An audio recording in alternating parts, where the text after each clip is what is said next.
Welcome to Samba Samba. Enjoy the video.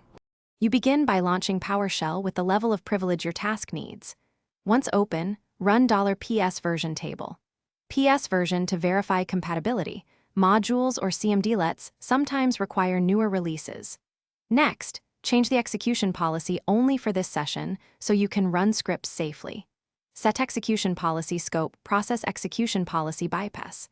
Then navigate to the target folder with set location and create or open your PS1 file. This gets you into the exact content. You now focus on composing the command and why each part matters. Start by drafting the CMDlet with clear parameters and inline comments so you remember intent. If a CMDlet is unavailable, import the module with import module or install it via install module. Modules provide the actual functionality. For safety, append what if or confirm to preview changes. Once confident, run the script with the call operator and /script PS1 or execute a single command directly in the console. You finish by validating results and cleaning up. Inspect output and redirect to a file using outFile or TObject so you have a record.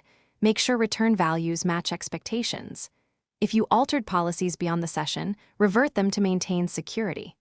Finally, schedule or automate using Task Scheduler or a pipeline if needed. If something fails, check the full error message, run get help on the CMDlet, and execute smaller parts stepwise to pinpoint the issue and confirm where to fix the problem. Thanks for watching. Consider subscribing if we helped you.